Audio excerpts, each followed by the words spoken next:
자, 이제 신용장의 세 번째 시간이 되겠는데, 전 시간에는 신용장의 특성, 그리고 신용장 관계 당사자, 그리고 이제 은행에 대해서 알아봤고, 이번에는 계속해서 신용장의 종류에 대해서 알아보는 그런 시간이 되겠습니다. 자, 신용장의 종류에 있어서 매입은행이 지정되어 있느냐, 지정되어 있지 않느냐, 즉 수출자가 수출을 하고 수출자금을 회수를 할 때 환원을 발행해서 매입을 의뢰하게 되는데, 그 은행이 지정되어 있느냐, 지정되어 있지 않느냐 하는 것에 따라서, 즉 매입은행의 여부에 따라서 분류가 될 수 있는데, 일단 매입은행이 지정되어 있지 않고 자유롭게 환원 매입을 의뢰할 수 있다 하는 것은 자유매입 신용장.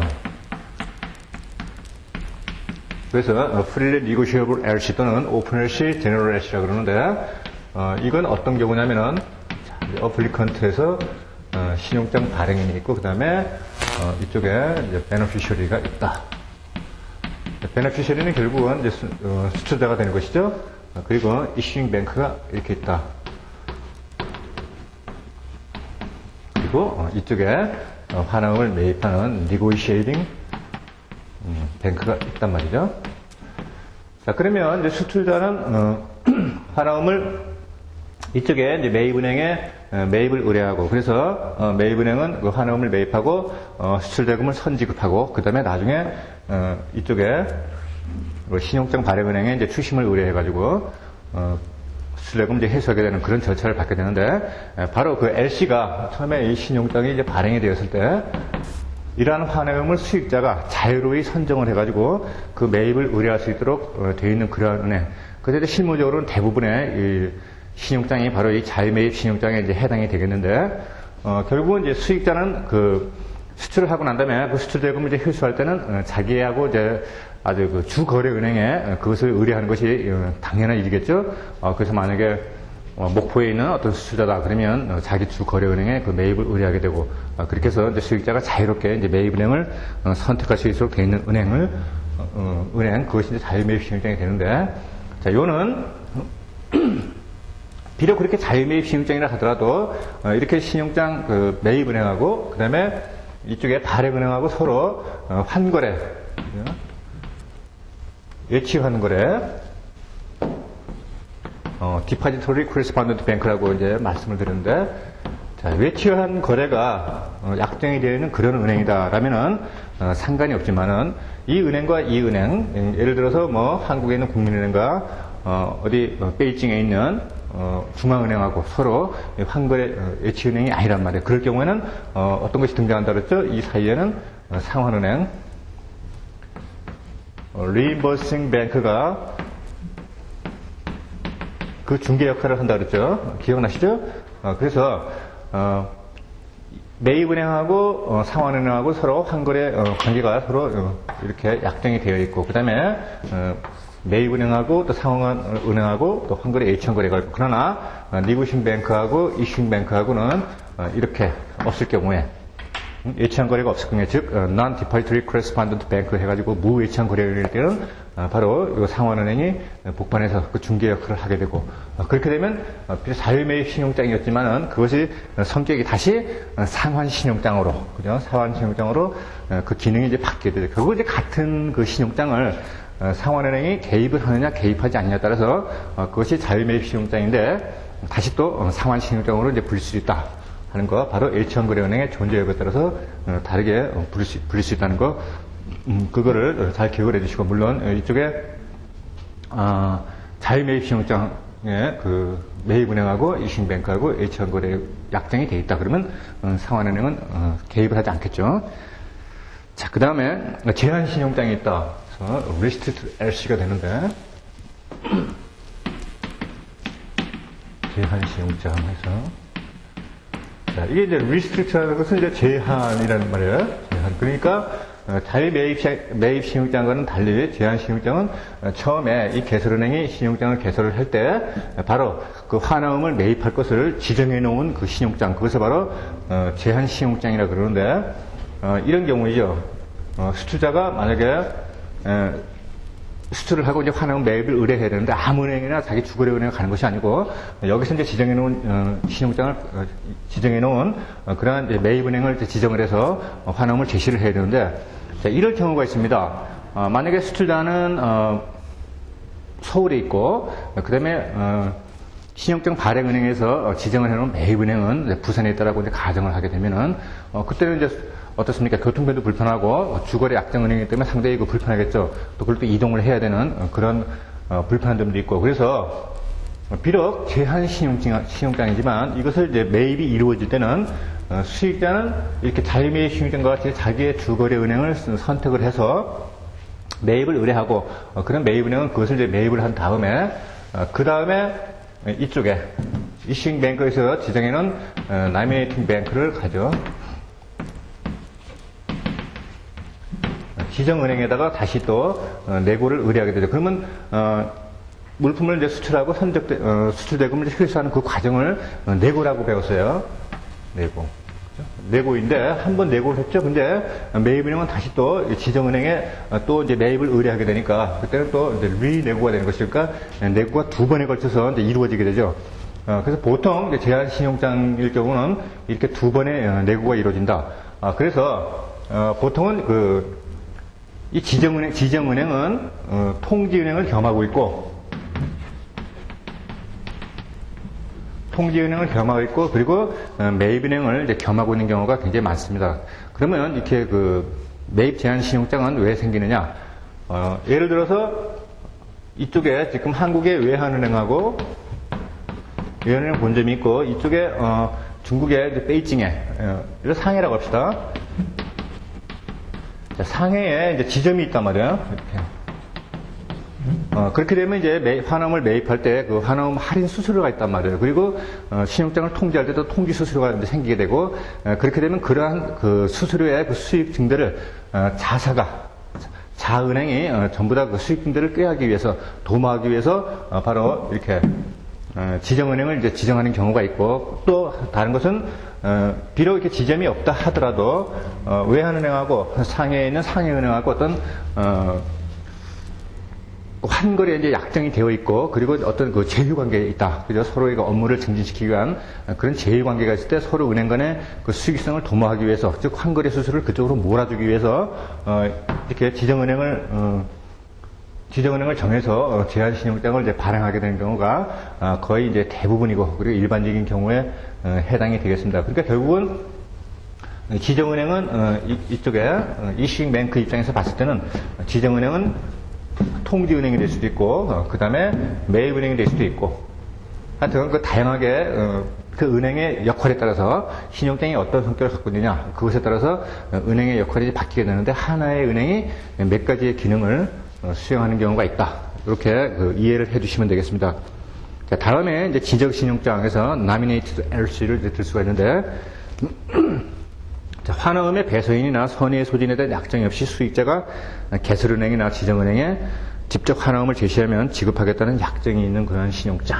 이렇게 되는데, 환음의 배서인이나 선의의 소진에 대한 이런 약정이 없다. 그러니까, 어떤 배서나 양도가 아니고 수익자가 직접 선적을 이행하고 그리고 그 환음을 이 지정은행에 나미네이팅 뱅크에 가져오면은 바로 수출대금을 지급하겠다는 그러한 약정이 있는 신용장을 바로 이제 지정신용장이라고 그러죠. 근데 뭐 실무에서 그렇게 많이 쓰이진 않고 대부분이 자유매입 신용장 아니면은 확인 신용장 그리고 자유매입 제한 신용장의 경우가 거의 대부분이 되겠습니다.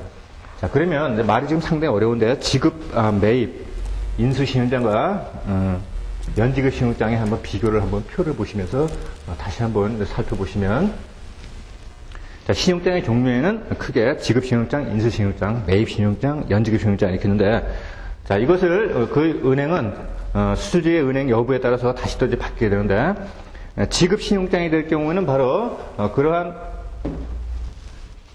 환음을 제시하면은 바로 지급을 하라고 그렇게 위임받은 은행이 되니까 결국은 그 환 예치한 그 계정에서 돈이 인출되게 되니까 이 은행하고 지급은행하고 이쪽에 이제 발행은행하고는 서로 예치한 거래가 되어 있는 그런 은행이 되겠고, 인수신용장도 역시 이제 마찬가지가 되겠고, 이것은 좀 이따가 유전세 할 때 또 이제 배우시게 되는데, 그런데 매입 신용장 같은 경우는 바로 이제 조금 전에 이런 경우가 있었어요. 그래서 매입 신용장 같은 경우는 반드시 환음이 이제 발행이 되고, 그리고 그 사이에 무예치한 거래 은행이니까 그 사이에 그 상환은행이 이제 개입을 하게 된다.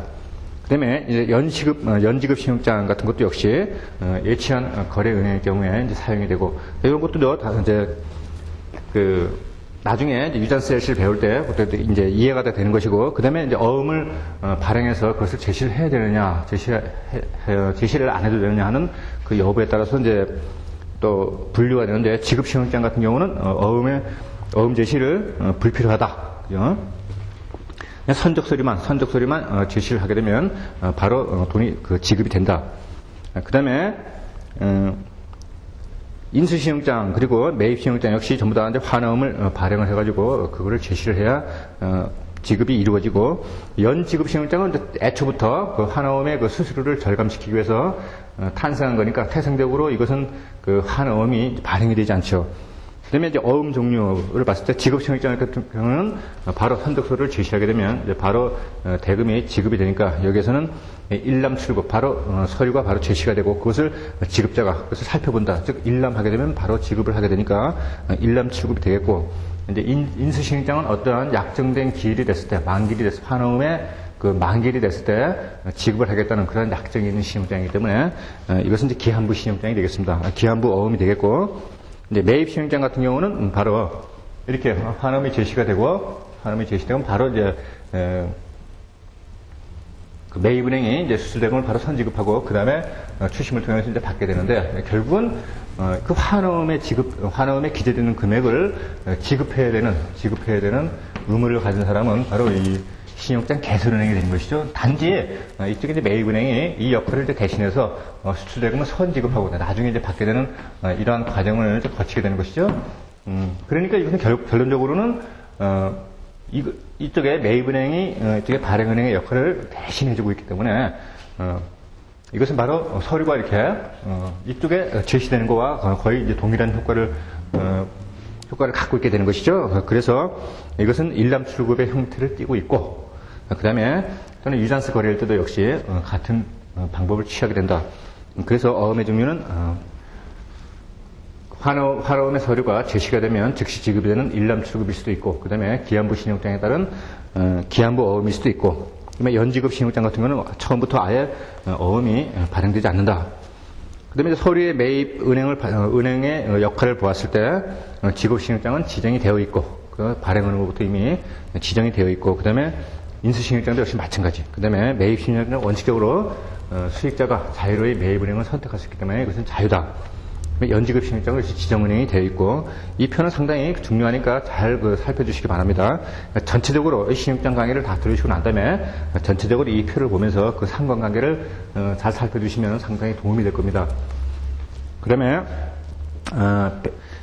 환어음에 배설을 해야 되느냐 하는 그 문제가 배설하는 것은 원래 이쪽에서 수익자가 이쪽에 그 개설은행부터 돈을 받아야 되는데 사실 환어음의 그 지급자는 바로 이쪽에 그 외환은행이 되는 것이죠. 그런데 일단 선지급을 하고 그 환어음의 권리를 바로 이 리고시에이팅 뱅크 매입은행에게 권리를 양도하게 되는 거니까 결국은 이 매입은행이 그 환어음에 이제 배설을 해가지고 그 권리를 갖게 되죠. 그래서 지급인이 다시 이제 수취인이 이쪽에 수출자에서 이쪽에 매입은행으로 다시 이제 역할이 바뀌게 되죠.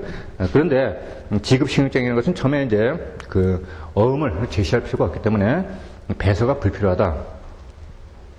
다음에 인수신용장 같은 경우도 역시 마찬가지가 되겠고 매입신용장 같은 경우는 바로 조금 전에 제가 말씀드린 그런 경우에 그죠. 환어음을 인수를 받고 그 다음에 거기에 배설을 해서 그 환어음의 권리를 양도를 받고 그리고 추심을 통해서 수수대금이 회수가 되면 바로 그쪽에 수취인은 매입은행으로 이제 변경되는 거니까 바로 이것은 배서가 필요하다. 그래서 보통 매입은행에서는 신용장을 이제 매입을 할 때 그 LC 준면에다가 그 매입 금액을 이제 기재를 하게 되죠. 만약에 신용장이 10만 불이다. 그러면 이 매입은행이 이것을 다 매입하지 않고 뭐 8만 불만 매입을 하였다. 그러면 이 신용장 준면에다가 8만 불을 매입하였다는 그러한 사실을 배설을 하죠. 기재를 하고. 그럼 나머지 2만 불은 이 수익자가 또 다른 지정은행을 통해서 2만 불의 매입을 또 이제 요청할 수가 있죠. 그 다음에 이제 연지급 신용장은 처음부터 먼저 환어음이 발행되지 않는 것이니까 이것은 이제 배서가 불필요하겠다. 자, 이렇게 지급, 매입, 인수신용장과 연지급 신용장을 비교한 이 표를 잘 우리가 좀 살펴보았는데 지금은 당장 이해가 안 된다 하더라도 앞에서 강의했던 거 그리고 요 이제 신용장 강의가 다 끝날 즈음에 대해서 즈음에 한번 이 표를 보시고 정리를 해두시면 그 상관 고리 관계를 충분히 이해가 가능할 것입니다. 한마디로 말씀드리면 이것이 거의 다 신용장의 핵심 부분만 이렇게 잘 짜여놓은 그런 표라고 이해를 하시면 되겠습니다. 그 다음에 타 은행의 그 확인 여부에 따라서 달라지는 그러한 신용장을 보게 되면 일단 확인 신용장이 있다. 타 은행이 확인을 하느냐 확인하지 않느냐. 그래서 confirmed LC가 되는데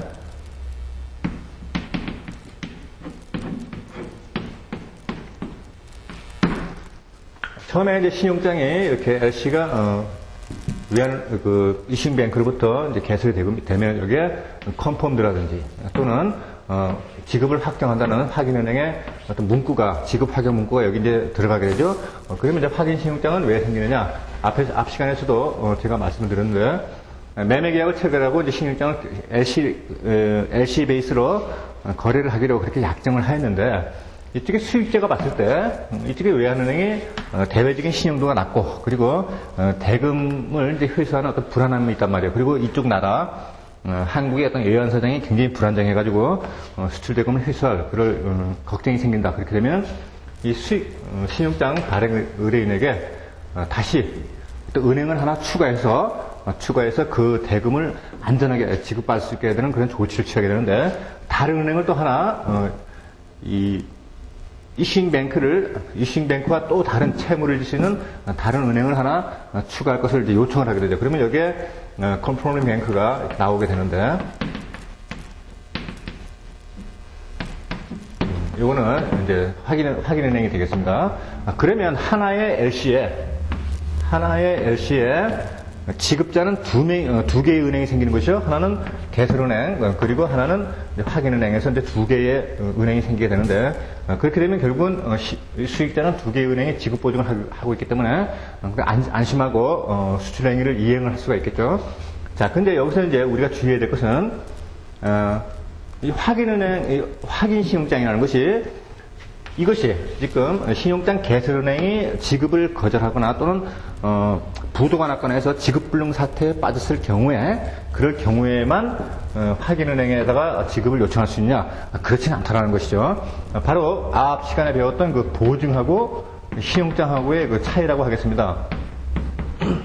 정리해서 말씀드리면 신용장 개설은행이 지급불능의 사태에 빠졌을 경우에만 확인 신용장에다가 그 지급을 요청할 수 있느냐? 그것은 아니다. 그거와는 별개로 두 개의 은행이 별도로 독립적인 채무를 갖게 된다.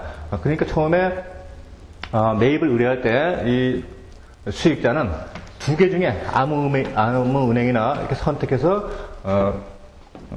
그 지급을 요청할 수가 있는 것이죠. 그런데 지금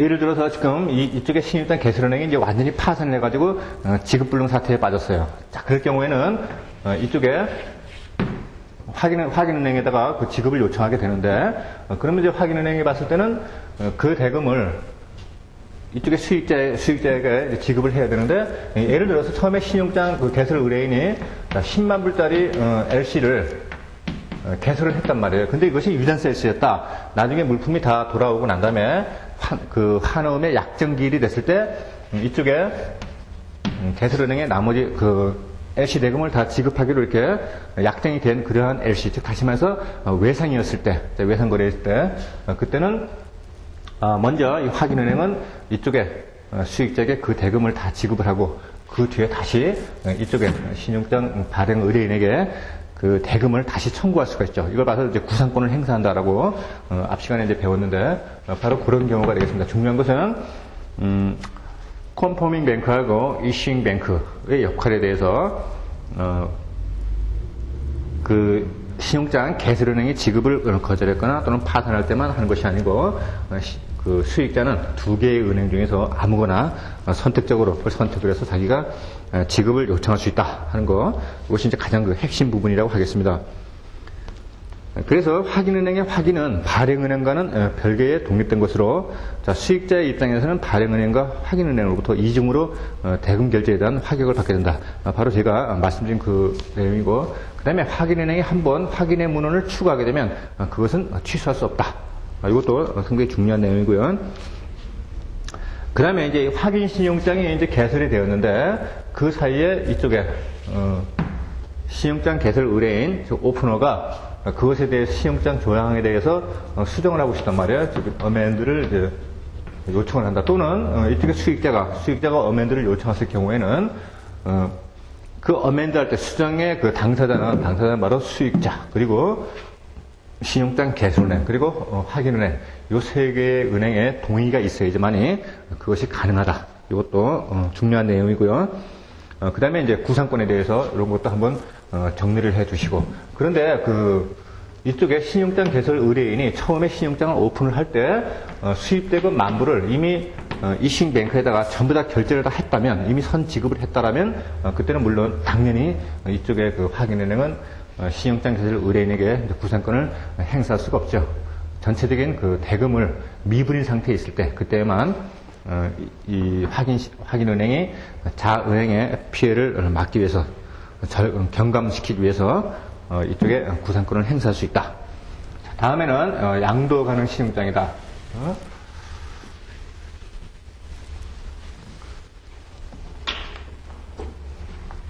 우리가 트랜스퍼러블 LC라고 그러죠.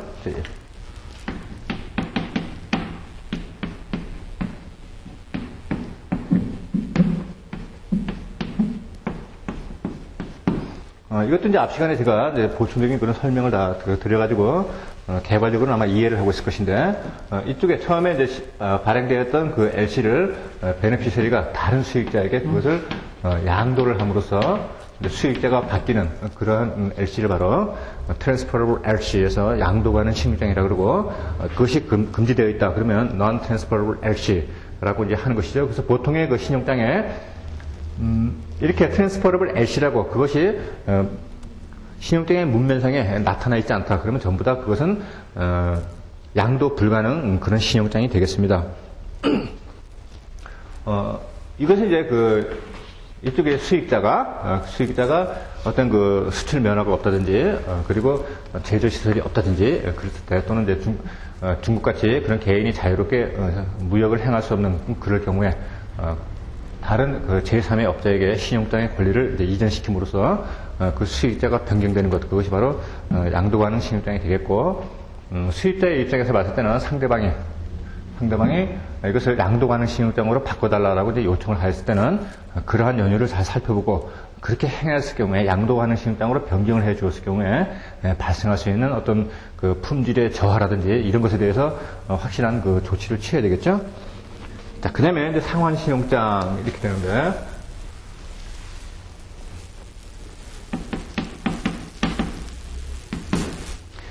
상환 신용장은 reimbursement RC에서 보상 신용장 이렇게 되는데, 이것은 결국 이제 아까 이제 말씀드렸던 그 자유매입 신용장의 한 일종인데, 이쪽에 그죠? 이슈잉뱅크와 매입은행과의 사이에 예치한 거래가 되어 있지 않을 때 그것을 중개해주기 위해서 나오는 은행이 바로 상환은행이다. 그래서 수출자는 선적을 이행하고, 그 다음에 환원과 선적 서류를 매입은행에 제시를 하게 되는데, 매입은행에서는 선적 서류는 이슈잉뱅크에 송부를 하고, 상환은행에 환원을 제시해서 상환은행으로 하여금 수출 대금을 받는 것, 그것이 바로 상환 신용장이 되겠습니다. 그럼 결국은 이쪽에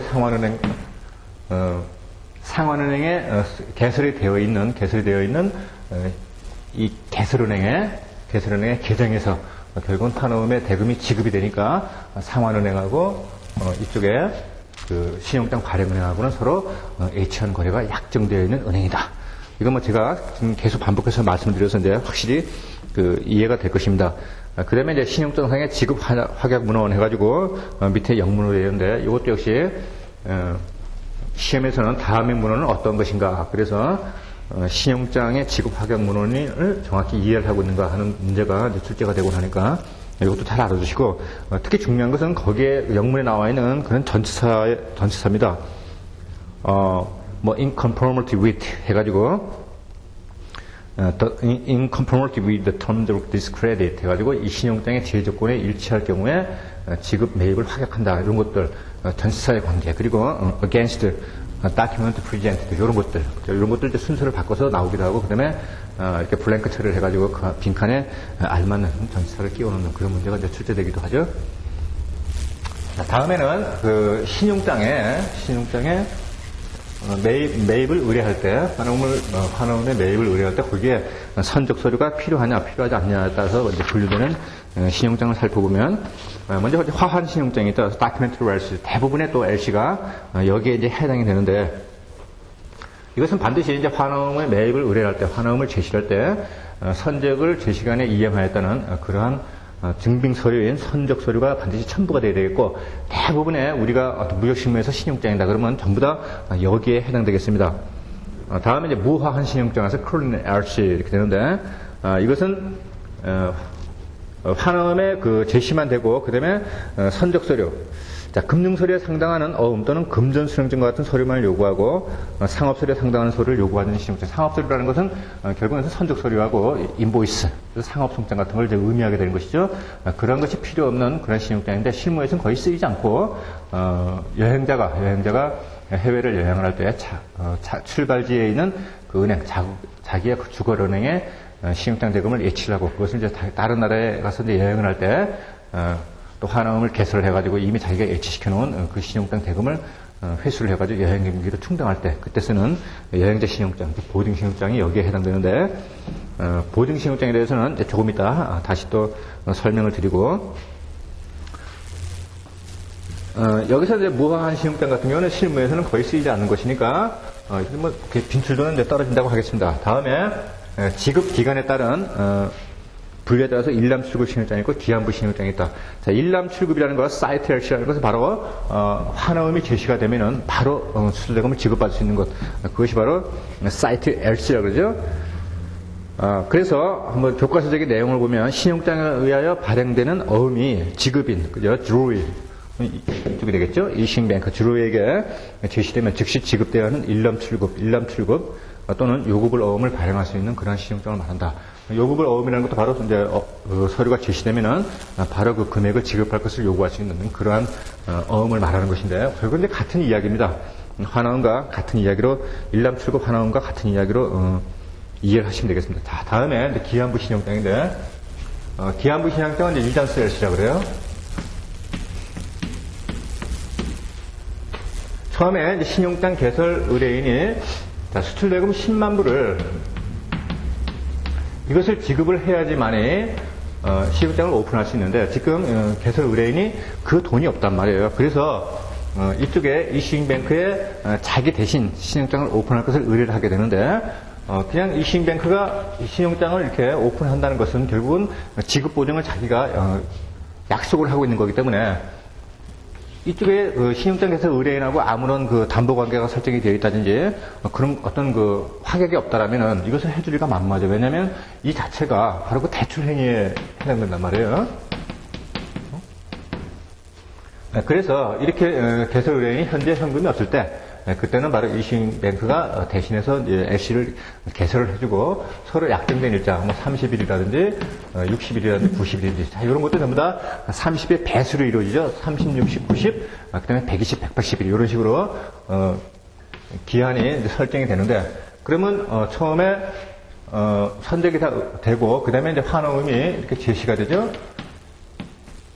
환원금이 이렇게 와가지고 결국은 이쪽에 개설은행에 이제 제시가 되게 되는데, 바로 그 제시된 날로부터 30일 또는 60일, 90일 뒤에 이쪽에 신용장 개설 의뢰인이 이쪽에 개설은행에 대금을 지급할 것을 약정을 하고 대신해서 LC를 개설해 주는 것. 이것이 바로 일단수 LC가 되고, 그래서 기한부 신용장이라고 그러죠.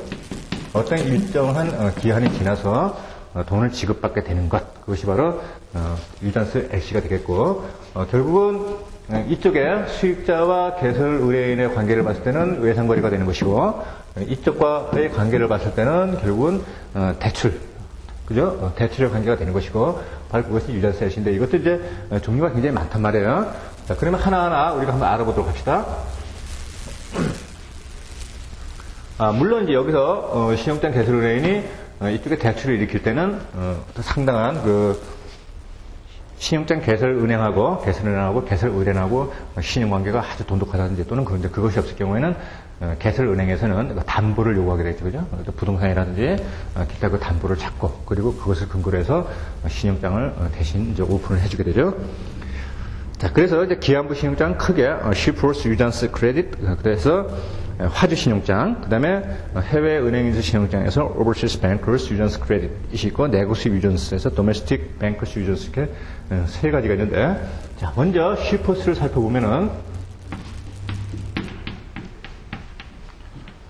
처음에 이제 신용장이 개설이 되었을 때 이 수익자가 내가 환화음을 제시한 날로부터 30일 뒤에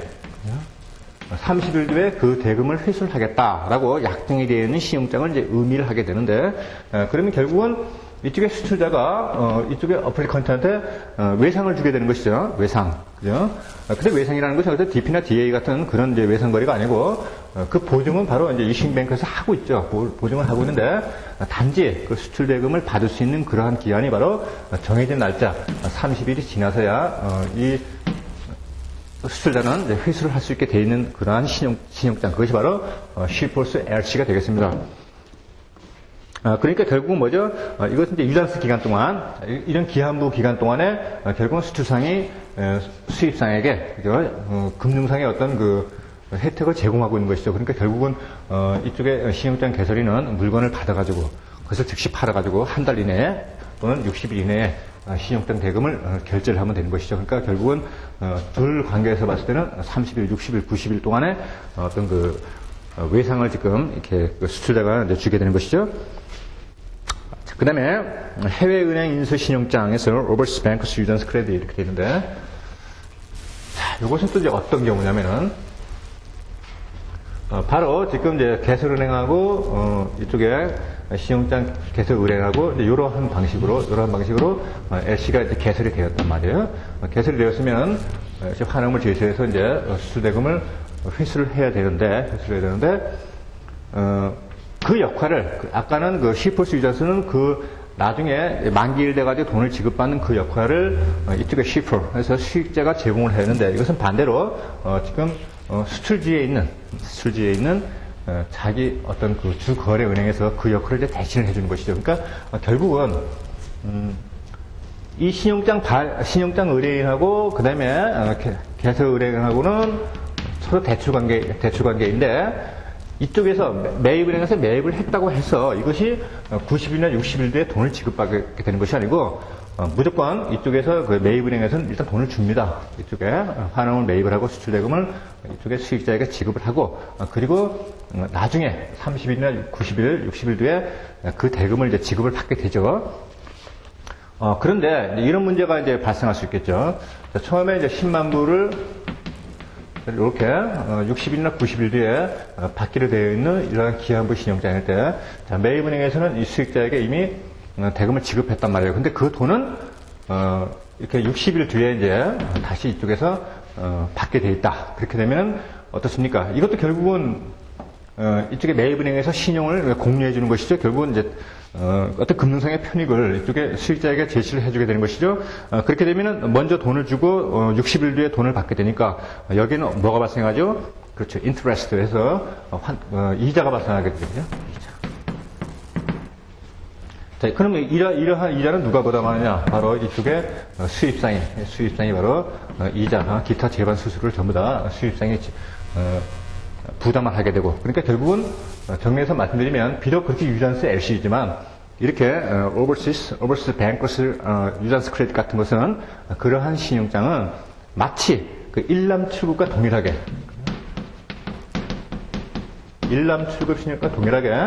바로 환음이 제시되면 매입은행에서 바로 지급이 되고, 단지 매입은행은 그 약정된 일자가 됐을 때 수출대금을 회수하게 된다. 그러니까 결국은 이쪽에 이제 수익자하고는 아무 상관이 없는 그런 신용장이 되겠습니다. 그런데 이것이 이쪽에 매입은행에서 그렇게 선지급을 하지 않고 나는 60일 60, 약정된 대로 60 환음을 지금 내가 이렇게 인수는 하지만, 자, acceptance.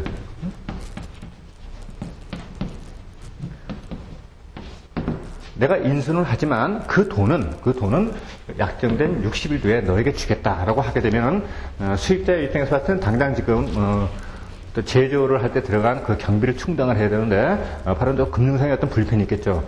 그렇게 되면은 바로 이쪽에 이제 매입은행에 그 할인을 하게 되죠. 여러분 할인해서 디스카운트를 하게 되죠. 디스카운트를 해가지고 60일 동안의 그 선이자, 그죠? 선이자를 떼고, 그 어음대금을 지급받게 되죠. 그러니까 결국은 이제 바로 이러한 경우에 이 매입은행이 60일 뒤에 돈을 주겠다라고 이렇게 나왔을 경우에는 수출자가 행할 수 있는 경우는 이제 두 가지가 되겠습니다. 가만히 기다리고 있다가, 아까 그 슈퍼스 유전세하고 똑같아요, 경우는. 슈퍼스 유전세나 요거나 결국은 이제 다 같은 얘기인데 다시 정리해서 말씀을 드려보면 슈퍼스 유전세 같은 경우는 어떻습니까? 이쪽에 수출자가 수익자에게 내가 60일 또는 90일 뒤에 돈을 받을게 하고 신용을 공유해 주는 것. 근데 이것도 역시 마찬가지로 그것을 기다리지 않고 지금 당장 현금이 필요하다. 그렇게 되면 결국은 매입은행에 그 환음을 제시를 하고 그 기간 동안만큼의 이자를 공제하고 그 수출대금을 또 회수를 하게 되죠. 좀 더 할인을 하게 되는 것이고, 단지 이제 주체가 신용공유하는 주체가 슈퍼냐, 이쪽에 수출지회에 있는 다른 은행이냐, 이제 그것에 따라서 이렇게 이제 분리가 되는 것이죠. 그렇게 되면은 결국은 이런 경우, 그죠? 이렇게 Overseas Bankruptcy Evidence Credit 같은 경우는 매입 신용장과 결국은 같다, 그죠? 그런데 굳이 이렇게 매입은행이 나는 60일 뒤에 90일 뒤에 반드시 그 조건을 지켜서 나중에 대금을 지급하겠다. 그렇게 되면은 결국은 이제 선이자를 제하고 나머지 금액을 이쪽에 매입은행에 의뢰를 해가지고 할인을 받게 되죠. 바로 그런 것이 이제 해외 은행 인수 신용장이다. 그럼 결국은 여기서는 지금 이러한 거 60일 동안에 이런 신용을 공유해 주는 것, 제공해 주는 것은 결국은 이쪽의 은행. 해외 수출지에 있는 해외 은행이 바로 이제 개설자에게 그러한 편의를 도모해 주는 것이죠. 자, 그다음에 내국 수입 유전스 같은 거 이것은 일단 이것을 제외합니다. 이쪽에 베네피셔리하고 매입은행하고는 아무 상관이 없고 아까 말씀드렸던 신용장 개설 당시에 개설 자금이 없을 때 이슈잉뱅크가 이쪽에 어플리컨트에게 금융상의 편의를 제공해 주는 것. 쉽게 말하면은 대출을 해줘가지고 신용장을 발행될 수 있도록 그것을 도와준 신용장. 그것이 바로 국내은행 인수신용장, 도메스틱 뱅크스 유전스라고 하는 것이죠. 이것도 역시 마찬가지예요. 똑같이 자유매입 신용장과 기능은 똑같아요. 그죠? 둘 관계는 이렇게 신용장 개설 은행인가 이렇게 발행은행하고는 서로 채무 관계에 있지만 그것은 둘 사이의 관계이고 얘들하고는 아무 상관이 없어요. 그러니까 결국은 그 유전스 LC라도 그렇게 기한부 신용장이 발행이 되었다 하더라도 이 수익자는 바로 일남칠국과 똑같이 환음을 제시하게 되면 그 수출 대금을 다 회수가 이제 가능하게 되는 것이죠. 그 다음에 이제 이쪽에 유전스 LC가 국내은행 인수 유전스 LC가 그 개설이 되었을 경우에는 물론 이제 여기에서는 이제 30일, 60일, 90일에 따른 어떤 그 이자라든지 이제 기타 수수료는 역시 수입상이 전부 다 이제 부담을 하게 되겠죠. 자, 그렇게 해서 신용을 누가 제공하느냐? 그러한 30일, 60일, 90일에 이런 지불 기간이 유예가 되어 있는 이러한 기간을 누가 공유하느냐에 따라서 그것이 바로 슈퍼스 LC가 되는 것이고, 또 다음에 해외은행 인수 LC가 되는 것이고, 그 다음에 국내은행 인수 LC가 되는 것이다. 그래서 정리해서 말씀드리면 그러한 것을 이쪽에 수출자가 수익자에게 신용을 공유해 주는 것, 즉 다시 말해서 대금 결제 기간을 유예해 주는 그 기능을 바로 수출자가 수익자에게 주면은 그것이 슈퍼스 유전스 LC가 되는 것이고, 그 다음에 수출지에 있는 은행이 신용을 공유해 주면 결국은 그것은 해외 은행인수 유전스 LC가 되는 것이고, 그와는 상관없이 domestic agency as 같은 경우는 이거하고는 상관없이 이 둘 관계에서만 이루어지는 것이다. 이렇게 이해를 하시면 되겠고, 그러면 결국은 만기가 되었을 때, 60일이나 90일 만기가 되었을 때는 바로 이제 리고싱 뱅크는 이쪽에 이제 지급을 해야 되겠죠. 그러면 이 신용장 개설은행하고 이쪽에 지급 매입은행하고는 서로 환거래, 일치한 거래다, 그죠? 일치한 거래가 약정이 되어 있는 그러한 은행일 때 이것이 가능하다. 그러면 이것을 통틀어서 바로 acceptance라고 그런 것이죠.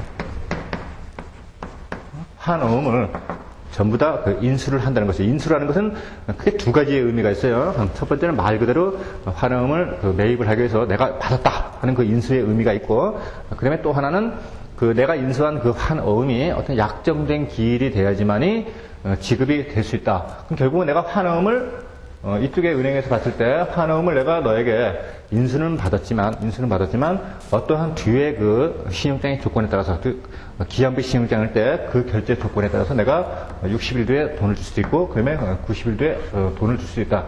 그러니까 결국은 받기는 받는데 그 기간이 처음에 개설될 때 60일이냐 90일이냐 그 조건에 따라서 변동은 있을 수가 있겠죠. 그래서 바로 인수라는 말은 바로 이런 개념이 되겠습니다. 상당히 그 이해하기가 좀 힘든 그런 말인데, 차근차근히 그 은행 간의 그 거래 관계에서 약정되어 있는 이러한 그 기한부 신용장에 대해서 다시 한번 강의를 잘 들으시고 그다음에 교재를 잘 살펴보시면 이해가 될 것입니다. 자, 그 다음에는 소구의 여부에 따라서 또 분류가 되는데, 소구라는 게 뭐였죠? 자, 매입은행은 환어음을 매입을 하고 수출대금 10만 불을 선 지급을 하고 그 다음에 나중에 이쪽에 서류를 송부해서 그 다음에 신용장 개설은행으로부터 이 수출대금을 다시 되돌려 받게 되죠. 추심하는 것을 이제 콜렉트하고 이상이 없게 되면 다시 지급을 받게 되는 이러한 순서를 밟게 되는데, 나중에 이쪽에 개설은행이 서류상의 하자 또는 기타 이유를 들어서 이 대금을 지급을 못하겠다라고 이제 버티게 되면은 결국은 중간에 있는 매입은행은 이 사이에 끼어가지고 붕 뜨게 되겠죠, 그죠? 그러면 결국은 이쪽에 이제 매입은행을 보호해주기 위해서 매입은행은 바로 이런 경우가 생겼을 경우에 수익자에게 기지급되었던 그러한 금액 10만 불을 다시 내놔라 할 수 있는 그런 구상권을 행사할 수 있는데, 바로 그러한 것이 가능하냐 가능하지 않느냐에 따라서 가능하다 그러면 소구 가능 신용장, 그래서 with recourse 그러고요.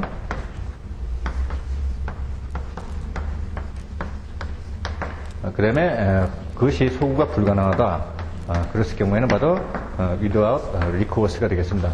근데 인수신용장의 경우에 이제 막 아주 고율의 그 이자를 떼고서는 만약에 은행이 인수를 행했다 그렇게 되면 이미 고율의 이자를 떼고서는 그 환어음을 매입을 했기 때문에 이럴 경우에는 바로 이제 소구 이제 불가능 신용장이 되겠습니다. 그러면 이것은 이제 조금 범위를 벗어난 얘기지만, 그렇게 고율의 이자를 떼고 만약에 10만 불짜리다 LC다 그러면 이제 인수를 할 때 그것을 나중에 이제 만기가 돼서 지급하기로 약정되어 있는 유잔스 LC 같은 경우에는 이것을 뭐 이자를 다 떼고 한 9만 불에 10만 불짜리 9만 불에 인수를 한단 말이에요. 그렇게 되면 만기 일자가 되면은 은행은 어떻습니까? 이 만 불의 차익을 얻게 되죠, 그죠? 또 그런 경우, 그 다음에 이 은행이 9만 불에 이것을 인수를 해가지고 다른 제3의 금융기관에 또 팔 수도 있어요, 결국은. 그렇기 때문에 8만 불에 또 양도를 하게 되고, 그렇게 되면 서로 또 만 불에 또 차익이 생기게 되죠. 이것이 이제 속칭 말하는 이제 금융시장에서 어떤 뭐 펀드라든지 기타 여러 가지 이제 우리가 흔히 말하게 되는 그 파생 상품, 그런 것으로 이것이 이제 금융시장에 나오게 되죠. 그러면 최종 소비자는 이런 환어음을 인수를 받아가지고 약정된 날짜가 되면은 어떻습니까? 이 차액 또 만 불을 또 이제 취하게 되죠, 그죠? 이것은 이제 상당히 그 고난도의 그 금융투자기법이니까 여기서는 상세히 다루지 않고 이렇게 금융시장이 또 이런 식으로 또 형성이 될 수 있다. 자, 좌우지간 구상권을 행사할 수 있느냐? 행사할 수 있다. 그러면 with recourse. 그러면 구상권을 행사할 수 없다. 그러면 without recourse에서 소구 가능, 소구 불능 이렇게 된다. 한국에서는 without recourse 신용장은 인정하지 않는다. 이것도 이제 알아두시면 되겠습니다. 자, 이렇게 해서 신용장의 각가지 기능에 따른 그 분류를 알아보았는데, 여기서 이제 제일 핵심 부분은 바로 유전스 크레딧에서 기한부 신용장에 대해서 여러분들이 얼마나 잘 이해를 하느냐 하는 것이 우리가 시험을 대비하셔서 한 키포인트가 되는 대목이라고 하겠습니다. 대체적으로 유전스 크레딧에 대해서 한 2개 내지 한 4개 정도는 꼭 시험에 출제가 됩니다. 그러니까 이 유전스 크레딧에 대해서 확실하게 정리를 해 두셔야 되겠습니다. 자, 다음 강의에서 또 뵙겠습니다. 수고하셨습니다.